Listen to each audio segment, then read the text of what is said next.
कभी कभी जिंदगी हमें बार बार मौका देती है, लेकिन हम उसे तब तक टालते रहते हैं जब तक वक्त हमारी पीठ पर एक जोरदार तमाचा नहीं मारता। आज जो कहानी मैं आपको सुनाने जा रहा हूँ वो एक ऐसे लड़के की है जो होशियार था, मगर था आलसी।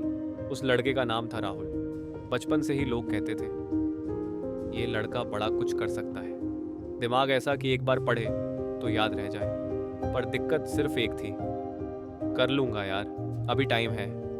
हर बात का जवाब कल से शुरू करता हूँ। पढ़ाई कल से, माँ की मदद 5 मिनट बाद, सुबह उठना, एक स्नूज और समय सरकता गया और राहुल बस देखता रहा। एक दिन राहुल यूं ही उदासी में थका थका सा पार्क की एक बेंच पर बैठा था, कांधे झुके हुए, आंखों में उलझन। तभी बगल में एक बूढ़े बाबा आकर बैठे।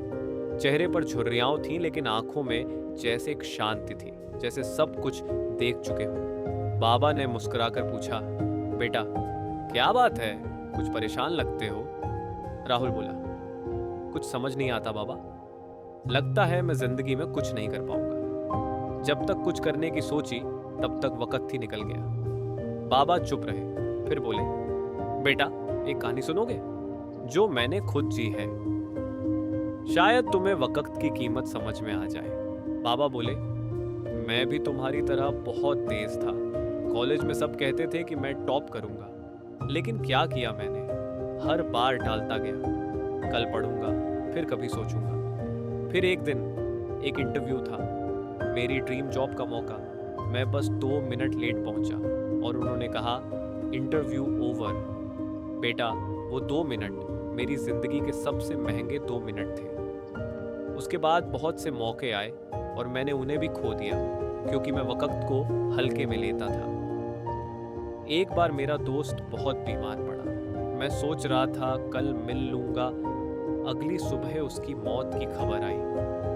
उस दिन मैंने वक्त को पहली बार महसूस किया कि ये कभी किसी के लिए रुकता नहीं। बाबा की बातें सीधी राहुल के दिल में उतर गईं। उसी रात राहुल घर पहुंचा और पहली बार रात को सोने से पहले सोचने लगा, कल से नहीं अब से बदलना है। सुबह 5 बजे उठना शुरू किया, मोबाइल की लत छोड़ी, रोज थोड़ा थोड़ा करके पढ़ाई में लग गया। वो लड़का जो कभी आलसी था अब समय का पुजारी बन गया था। 1 साल बाद नए राहुल की पहचान। 1 साल बाद राहुल ने एक बड़ी सरकारी परीक्षा पास की। वो दिन जब माँ की आंखों में आंसू थे, पर इस बार दुहक के नहीं, गर्व के। पापा ने सीने से लगाकर कहा, मुझे हमेशा पता था कि तू कर सकता है, बस तुझे खुद को पहचानने की देर थी। राहुल उसी पार्क में उस बेंच पर वापस गया जहां वो बूढ़े बाबा बैठे थे, लेकिन अब वो वहां नहीं थे। राहुल ने आसमान की ओर देखा और कहा, धन्यवाद बाबा, आपने मुझे समय की कीमत सिखाई। वक्त कभी किसी का इंतजार नहीं करता।